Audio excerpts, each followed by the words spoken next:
Good afternoon and welcome to the Celtic Way. Say breaking news live, but basically it's the Celtic team to face Dundee. And if you look at the strapline, you'll see that running along the bottom. I'm Tony Haggerty at a Haggerty10 on the X handle, and I'm joined by Ryan McGinlay, who's standing outside live from Celtic Park. So hopefully he can hear us and he gets a signal. How are you, Ryan? You good? Yeah, I'm not too bad, thank you. Can you hear me okay? I know the connection's been a wee bit on and off. Hopefully that just picked up itself there. Maybe just because we were starting the recording. You know, we're working with 4G at the moment. We don't have 5G in and around this place. It might come and go, but hopefully we can get that sorted. Yeah, we can hear you loud and clear, Ryan. So first and foremost, there's a Celtic 11 to face Dundee. Quick run through the team. It's Joe Hart, Alistair Johnston, Liam Scales, Nat Phillips makes his debut at the back, Greg Taylor, McGregor, Turnbull, Yang and O'Reilly, and Maeda and Kyogo. Good to see Yang in the team as well, but Turnbull, a surpriser. You yourself and myself thought Haggerty might come in there. Liam Scales keeps his place in the team. Lager Bielka drops out. Nat Phillips makes his debut. So what do you make of that? Is that a wee nod to Tuesday, do you think, Ryan? Well, I was hoping that Lagerbielke would be starting on Tuesday, so I'm hoping it's not too much of a nod to Tuesday in that regard. But I'm happy to see that Phillips is getting his debut today. You know, I did think he was going to come in straight from the start. What would be the point in the emergency loan deal if you're not going to play him, especially a Liverpool player? He should pretty much walk into this team with all the injuries that are happening just now. Yeah, in terms of Yang, delighted to see him in the team. I'm very surprised to see David Turnbull in the team, given how the past couple of games have went for him. But, you know, it's an opportunity, and let's see how he does today. You know, I would have wanted Rio Haggerty to play, but David Turnbull, you know, this should be a level above him, so he should be able to do it. Yes, I think you're very much an advocate of Rio Haggerty. We've gathered that. Maybe keeping Haggerty for Tuesday night as well, Ryan. Maybe bring him on, introduce him to the fray, maybe introduce Bernardo to the fray and Palmer to the fray as well. Yeah, it's I really don't like that mentality, to be honest. If I'm being perfectly honest, I'd much rather he plays the 60 minutes, gets some match fitness, and then comes in for the 90 minutes against Feyenoord. But you know, 60 minutes, hopefully get the game done, and then you can bring on Haggerty and he can strut his stuff. You know, I think he's been very badly missed over the past month or so. I was talking about him in an article I've written earlier this week. His guile, his agility, his ability to break the lines, and his goal scoring ability as well. You know, he can score a goal from quite far out. I know his shooting can be hit or miss, but he does have a rocket on him. So I'm glad to see him in and around the team. Disappointed he's not starting, but at least he's on the bench. You know, you'd much rather have him on the bench than not have him at all. Let's see him for the last half hour once the game's done. It's still a strong team there, Ryan, and you hope that they can do better than the last time they played at Celtic Park. They drew a blank 0-0 against St Johnstone, but you've predicted 5-0. Are you still going with your prediction of 5-0? I mean, maybe after seeing the team, I might go down to 4-0. It's not as exciting as maybe what I thought it was going to be. You know, if the players on the park can do what we know that they can do, then there should be a number of goals in this game. You're hoping that the fact that they drew a blank last time out against St Johnstone, I remember recording here talking about this both pre and post match.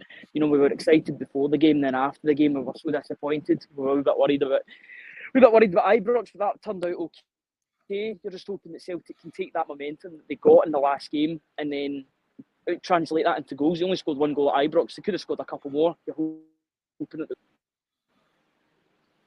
Now, speaking of Haggerty, we're led to believe that he's opened up contract talks again, Ryan, about signing a new deal for Celtic.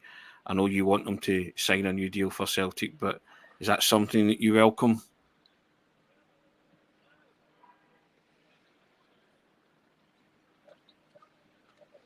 We seem to have lost the connection. Are you still there, Ryan? Can you hear us? I can hear you now. Yes, it's just came back. This is just the problems with live TV or live streaming. You know, you can come in and out. I'm not sure exactly what you've said for the past 20 seconds before, but I'm gonna assume you made a great point, and I'm gonna wholeheartedly agree with you and nod my head. I was making the point that Rio Haggerty has reopened contract negotiations, and I was just asking. Clearly, that's something that you'd love to see, and you'd love to see him ink a new deal as soon as possible. this Rio Hatate we're talking about. If that is the case, I think that those developments last night were incredibly positive. I think regardless if he signs a new deal or not, we've spoken about this in the morning briefings. He is going to leave the club probably next summer. He's made no secret of the fact he wants to challenge himself, especially in the Premier League. He'll see how Kaoru Mitoma's doing for Brighton, and he'll want to sample a piece of that, especially as he's getting older in his career. He's 20. He's a very young 25-year-old. He's turning 26 in a couple of months' time. He'll be wanting to test himself at the highest level. If he signs a new deal with a release clause in that, then I think all parties can be pretty happy with the business that's been done. He'll get better wages until he inevitably leaves next season, I would say. And, he keeps the player happy. And Celtic could get arguably their best midfielder, at least around for at least another season. Yes, exactly. So we'll see how that develops. Those negotiations are ongoing as we speak. Now, Ryan, I think most Celtic supporters were buoyed by the win at Ibrox, and I would expect them to create an atmosphere today, and that the players will feed off that. And as you say, you've predicted 5-0, maybe going down to 4-0, but it's up to the players to turn it on and put on a show after the St Johnstone game. And we fully expect them to do that spring in the step we've been talking about for the past couple of weeks in the international break. And we're hoping that the guys are champing at the bit to sort of get back on the saddle again, as they say, and build momentum going into Tuesday night. Yeah, well, they've had that good feeling for about 2 weeks now after the Ibrox result, so they'll be hoping that they can take that good form. They have been getting clean sheets. 2 clean sheets in a row. You're hoping that they can bring that good form both defensively and offensively, or hopefully they can make that defensive good form then translate into goals on the other end of the pitch. As much as there has been a bit of a disaster and injury crisis with regard to defenders, the defence has actually been pretty good over the past couple of games, you would say, in terms of not conceding goals. So you're just hoping on the other end that some players can get their shooting boots on. You think of Matt O'Reilly, the amount of chances he had against St Johnstone, he could have had a hat-trick easily. I think if those chances were presented to Kyogo, he would have scored 2 or 3 of them. But it's up to him to get his shooting boots on. The same for the other midfielders in there, Rio Hatate. And then the wingers as well. Abada's a big loss in terms of the goals and assists that he can bring season upon season. You're going to lose that for about 3 to 4 months. You're hoping Yang can pick that up. Maybe Palma coming off the bench can pick that up. Maeda can chip in with a couple of goals as well. So there's goal scorers all over the park. It's just all about them getting the sharpness in front of goal and taking the chances when the opportunities arise.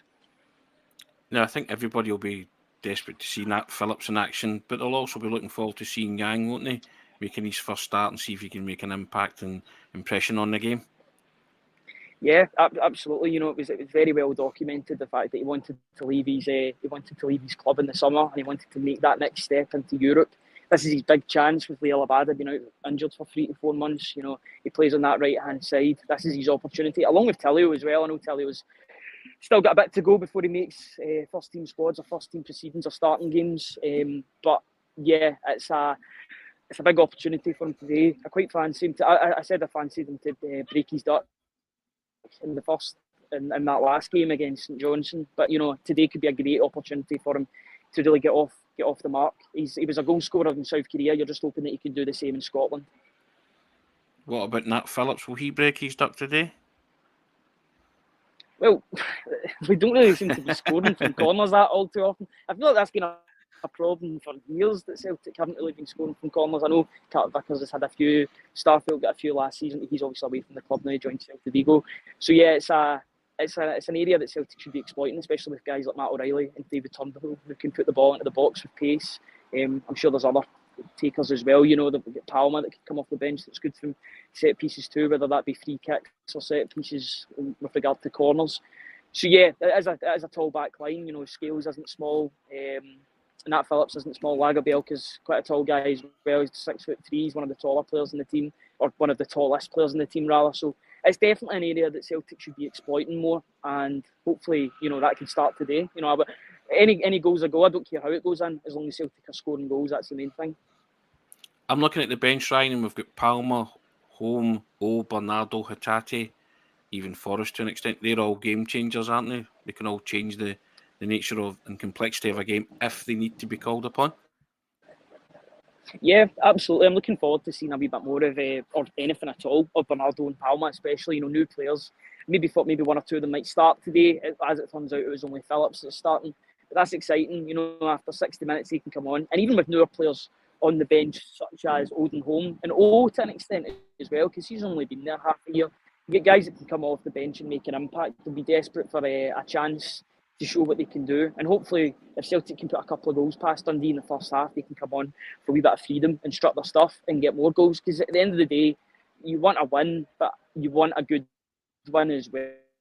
You want to get that goal difference up. You want to make sure that Celtic are far ahead and they'll maintain that 4-point advantage, because it looks like Rangers have. It looks as if Rangers have picked up their win. I've seen the goal alerts come through, so it does. It will be 4 points at maximum, I would say. Yep, and also Ryan, just going to say there, Liam Scales keeps his place in the team. Is that merited after his Ibrox performance?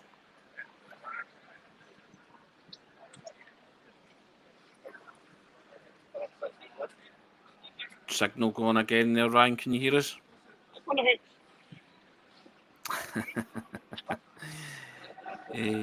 Hello, Ryan. Can you hear us? Are you still struggling? Is the signal gone again? The signal's going. It's off and on. I was saying before it cut off that it'll be probably a maximum of 4 points clear. It doesn't look as if Rangers are going to be dropping points today. So, you know, Celtic have just got to do their business and maintain that gap that they created at Ibrox a couple of weeks ago. So, yeah, 3 points. 3 points is the bare minimum today. You know, can't be any more slip-ups at home. Get the win, get a couple of goals, get that goal difference up. I was asking a question as well, Ryan, just before it cut off, where Liam Scales keeps his place in the side after his Ibrox performance. I was asking you, do you think Liam Scales merits that?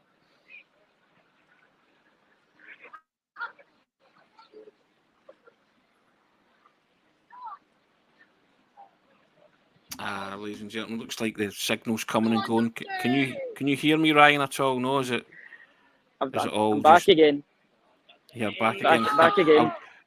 I'll try the question for the probably third time. Probably because it's getting a bit busier, because it's closer to kick-off as well. You know, I think a lot of people are on the same network, so it'll be just causing a bit of downtime. It's difficult when you're streaming, when you're not actually connected to the Wi-Fi or whatever. You know, we're trying our best to give you the best sort of quality feed, but it is proving a bit difficult. I think the post-match one will be a bit better with regard to people leaving the stadium rather than coming into the stadium.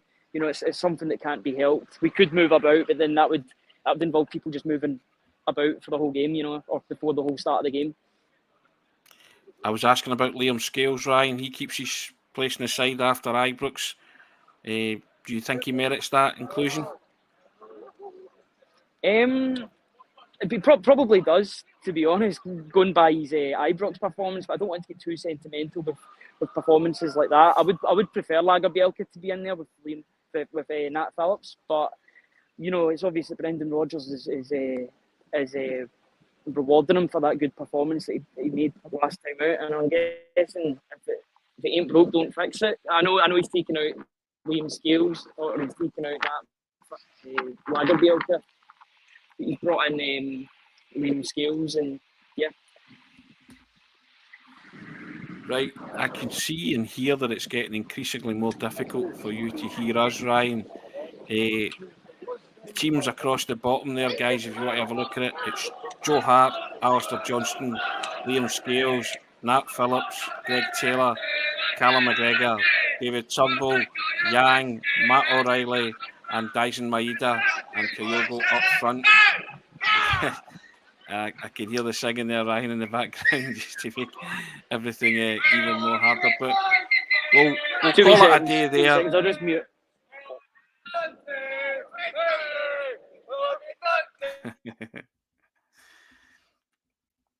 Yeah, ladies and gentlemen, you can hear the fans in the atmosphere building up, and yep, there's Ryan there getting accosted on the live stream. People just showing their appreciation.